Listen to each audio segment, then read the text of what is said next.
دا د باتورانو کور دا د باتورانو کور دا د باتورانو کور دا د باتورانو کور ساتو یې پسرو وینو دا د شهیدانو کور دا د باتورانو کور. بسم الله الرحمن الرحیم. د هرات ملي ټلویزیون درنو قدرمنو لیدونکو په سلامونه مو هرکلی کوم.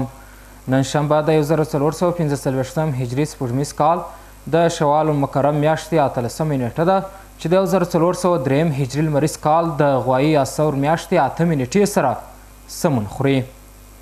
په سر کې د څو خبرونو سرټکي.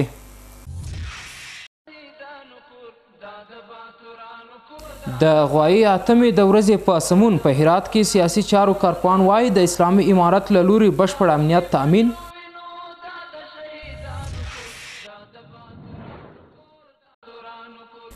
په هرات کې د وروستیو رښتونو له امله د هرات کروندګرو هیلهمندتیا.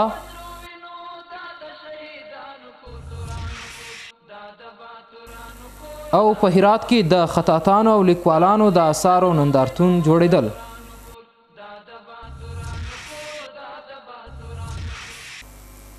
اوس هم بشپړ خبرونه. د خوړو او درملو ملي ادارې د روغتیايي او درملو د محصولاتو مرستیال د هرات له والي سره وکتل. د خوړو ملي ادارې مرستیال حاجي رحمت الله روفي د هرات ولایت د خوړو او درملو ریاست د وروستیو فعالیتونو او لاسته راوړنو په اړه معلومات ورکړل او په دې ولایت کې د خوراکي توکو او درملو له ریاست سره د ولایت مقام له همکارۍ مننه وکړه. شیخ اسلام جار د هرات ولایت د خوراکي توکو او درملو ریاست د فعالیتونو ستاینه وکړه او له دې ادارې سره د هر اړخیزې همکارۍ ډاډ ورکړ. د چرم د پروسس او بوټونو د تولید شرکتونو یو شمېر مسؤلینو خپل ستونزې د هرات له والي سره شریکې کړې. په غونډه کې چې د افغانستان د صنعت او سوداګرۍ او صنایعو خونو د رئیسانو په حضور کې په اسلامي باغ کې جوړه سوې وه، د څرمن د پروسس او بوټانو د تولید د شرکتونو یو شمېر مسؤلینو د څارویو د پوستو د جلا کولو په برخه کې د ماشینونو د کارولو غوښتنه وکړه ترڅو په مسلخونو کې یو معیار او له هیواد څخه د چرم واردولو مخه ونیسي. شیخ اسلام جار له کورنۍ تولیدات څخه پر جدي ملاتړ ټینګار وکړ او له تولیدونکو سره ژمنه وکړه چې دغه ستونزه به ژر تر ژره حل کړي. د هرات والي هم د خام موادو د تولید کمښت او په وارداتو د مالیاتو زیاتوالی د فشارونو په توګه یاد کړ او ویې ویل چې ډیر ژر به پر بهرنیو توکو عملي سي. په داسې حال کې چې د ثور 8مه د افغانانو د جهاد د بري له کلیزې سره برابر ده، د هرات د سیاسي چارو کارپوهان ټینګار کوي چې د خلکو له بېشمېره کړاوونو وروسته اوس په هیواد کې د اسلامي امارت له لوري رښتینې سوله او آرامۍ رامنځته سوې ده. دوی اوس هم وایي چې له لسیزو جګړو وروسته اوس امنیت، سوله او یووالی راغلی دی. نور حال په چمتو کړي راپور کې. د ثور د 8مې د برۍ له کلیزې نه پوره 32 کاله تیر سول. په هرات کې د سیاسي چارو کارپوهان دا ورځ د افغانستان د مسلمان ملت د کلونو مبارزو قربانیو نتیجه بولي، مګر دوی ټینګار کوي چې له دې پیښې وروسته تفرقه او د پیاوړې رهبري نشتوالی د هیواد خلک د ژوند څخه خوند نه دی اخیستی. خو دوی ټینګار کوي چې له ټولو سیاسي پرمختګونو وروسته اوس د اسلامي امارت له لوري په هیواد کې رښتینې سوله او آرامي ده. با پیروزی امارت اسلامی او ناامنی های بسیار زیادی که وجود داشت، جزیره قدرتی که وجود داشت، تنظیم ها و جریاناتی که وجود داشت که هر کدام خود به عنوان قدرت در منطقه خود محسوب میکردن، به او کارا خوشبختانه که کلا پایان داده شد و فرش از اونها الحمدلله که جمع شده و فعلا یک صلح و یک آرامش واقعی در افغانستان آمده. بعد از 46 سال که ما حالی از جنگ و از دربدری و از اشغال وطنمان نجات پیدا کرده، امیدواریم که ما رفته رفته رو به طرف یک آسایش خوب بریم، به طرف یک رشد اقتصادی بریم که ملت بزرگ ما و افغانستان ما از نیازمندی هایی که داره دست از دروازه خارجی ها برداره، وطن ما امنیت داشته باشه، آروم باشیم، همه ما زیر یک چتر بزرگی که افغانستان عزیز همه قوم، همه مردم، همه ملیت ها اینجا ما زندگی کنیم. د اسلامي امارت د چارواکو له دې ټولو خبرو سره سره دوی هم وایي چې 8 دسمبر د هیواد په تاریخ کې هغه ویاړلې ورځ ده چې بالاخره د افغانستان د خلکو جهاد د پخواني شوروي د یرغلګرو په وړاندې بریالی و او د کمونیزم نوکران نه یوازې په افغانستان کې بلکې د کمونیزم نظریه په سیمو هیوادونو کې ناکام سول.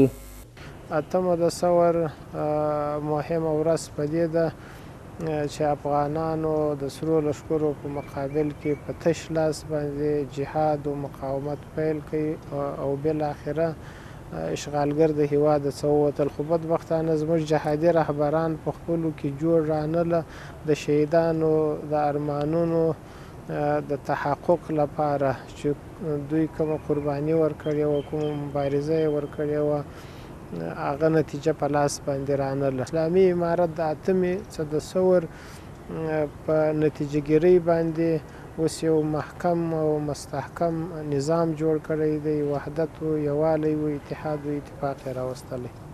یاد دې وي چې د 1350 کال د ثور په 9 سردار محمد داود خان د وخت رئیس جمهور د شوروي د ګوډاګي حکومت لخوا شهید او له ډیرو قربانیو وروسته د 1401 لمریز کال د ثور په 8 د شوروي ګوډاګي رژیم سقوط او افغان مجاهدین بریالي سول.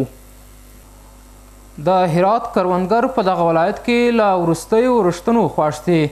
د هرات ولایت کروندګر او بڼوال وایي چې په دغه ولایت کې وروستیو رښتونو به د کرنې په برخه کې او د کرنیزو محصولاتو او میوو د زیاتوالي په برخه کې اغیزمن تمام سي. نور حال په چمتو کړي راپور کې. په هرات ولایت کې وروستیو رښتونو د دغه ولایت کروندګر او بڼوال خوښ کړي دي. د هرات ولایت کروندګر خوښ دي چې سږنی کال د کروندګرو او بزګرانو لپاره له حاصلاتو ډک کال دی. باران امسال که شده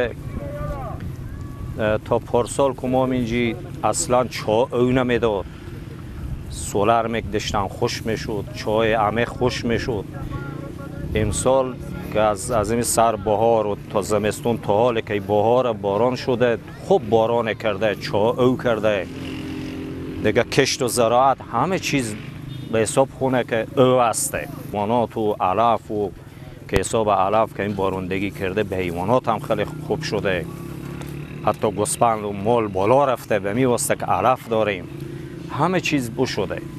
فضل خدا الهی شکر امسال خوب بارانا کرد، بارانای پی در پی که به دیقین، به مردم، به حیوان، به انسان همه خیلی خداوند کریم لطف کرده، میریونی کرده که این خوش سالهای اخیر همه پشت سر قدشنه که شاهد از هست که صحرا، کوه، دشت، دمن همه سبز. امسال سال خیلی پر نعمتی و خیلی سال پر بارانی و نعمت‌های زیادی خدای تعالی برای مردم آفریده. خیلی ما از این بارانا رضیم و خوشحالیم. بارانا امسال دیگه همه به موقعی بود، برابر بود، برای درختان فایده کرده، برای میوه هم فایده کرده. فقط یک گندم کمی آسیب برسید، زردی گرفته، یک رقم گندمه. د یادونه وړ ده چې سږکال ورښتونو د کروندګرو لپاره د حاصلاتو د اصلولو زمینه مساعده کړې او د اوبو د کمښت په ګډون یې د کروندګرو ستونزې په نسبي ډول لرې کړي دي. دا کروندګر سږکال د خپلو کښتونو او د میوو د حاصلاتو لپاره یو ګټور کال بولي. په هرات ولایت کې د خطاطانو او لیکوالانو د کتابونو او آثارو په یو نندارتون کې د اطلاعات او کلتور وزارت د نشراتو مرستیال په هیواد کې له لیکوالو خپرونکو سره د اسلامي امارت د بشپړ ملاتړ خبره کوي. دغه نندارتون چې د هرات ولایت په مقام کې په لاره اچول سوی و، د دغه ولایت والي له هیوادوالو وغوښتل چې د کورنۍ هنرمندانو او لیکوالانو له آثارو څخه د استفادې فرهنګ دود کړي. ویل کېږي چې دغه نندارتون شنبه ماپښین د ښځو لپاره ځانګړې سوې ده. نور حال په چمتو کړي راپور کې. د هرات سیمهیزې ادارې په یو نوښت د دغه ولایت په مرکز کې د کتابونو، خطاطانو او خطاطانو د آثارو یو ستر نندارتون پرانیست چې د دغه نندارتون د هنرمندانو او لیدونکو له پراخ هرکلي سره مخ سو. یو شمېر هغه کسان چې آثار یې دلته نندارې ته ایښودل سوي وایي چې دا اقدام اسلامي امارت د فرهنګي کارکوونکو او لیکوالانو د ملاتړ په موخه کړی دی.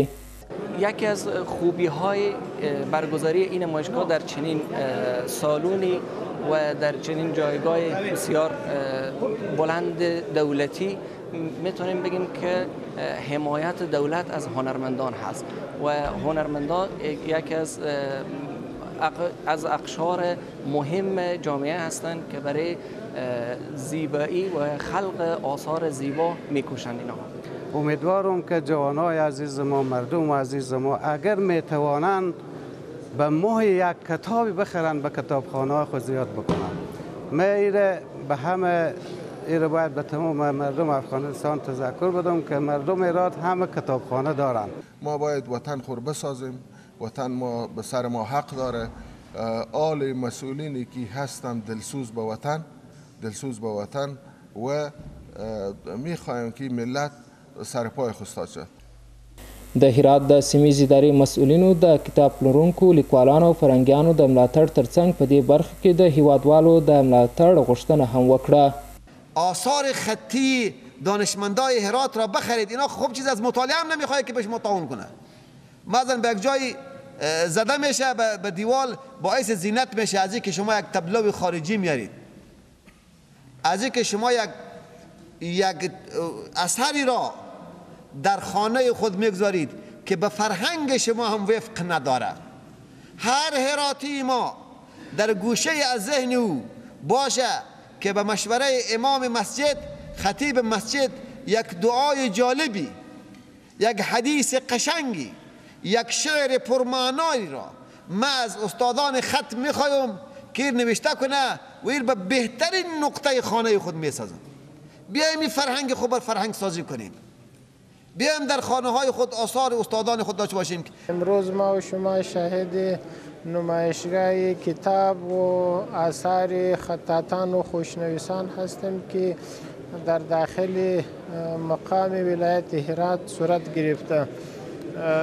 به این معنی است که اسلامی امارت در مجموع و بخصوصا اداره محلی ولایت هرات حمایت از خوشنویسان و خطاطان و بخش ناشران خود را میکنه. حضور فرخنده و خجسته شما را در نگارستان استاد مشعل رحمه الله، احیاگر مکتب بهزاد، خیر مقدم عرض می نمایم. اظهار قدردانی و تشکر می کنیم از مقام ولایت هرات که این فرصت و زمینه را آماده و مهیا ساختن برای ایجاد نمایشگاه و نندارتون کتاب و آثار خطاطی و خوشنویسی.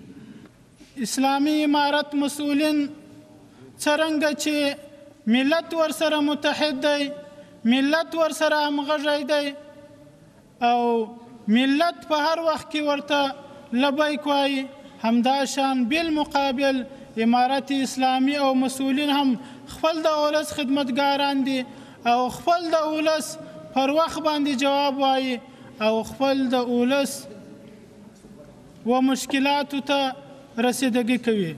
د یادونې وړ ده چې په دغه 2 ورځني نندارتون کې چې شنبه د ښځو لپاره ځانګړې شوې، په سلګونو بیلابیل کتابونو او د خطاطانو آثار نندارې ته ایښودل شوي دي.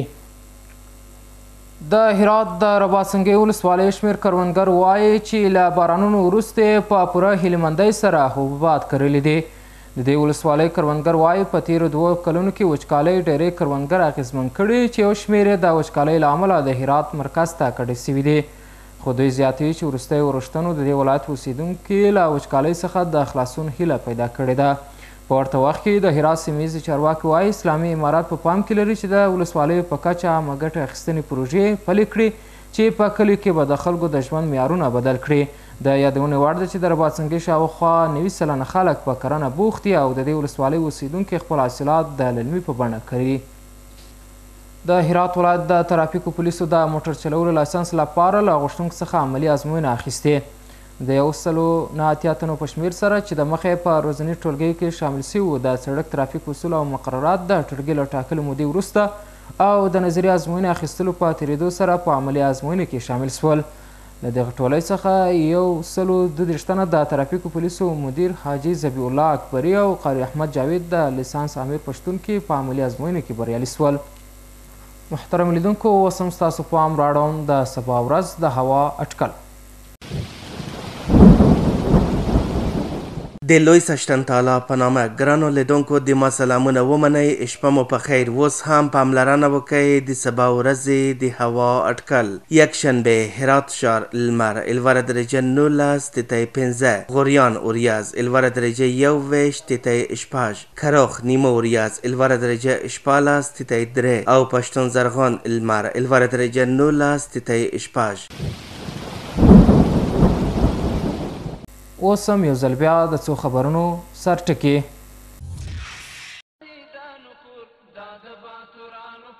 د غوایي اتمې د ورځې په سمون په هرات کې سیاسي چارو کارپوهان وایي د اسلامي امارت له لوري بشپړ امنیت تأمین.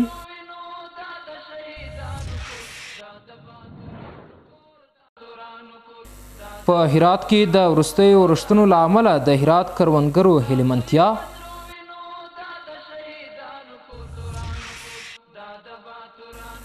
او په هرات کې د خطاطانو او لیکوالانو د اثارو نندارتون جوړېدل.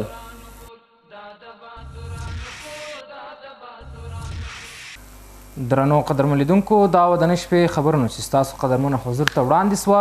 تر بیا مو په لوی څښتن تعالی سپارم. دا د باتورانو کور، دا د باتورانو کور، دا د باتورانو کور، دا د باتورانو کور، ساتو یې په سرو وینو، دا د شهیدانو کور، دا د باتورانو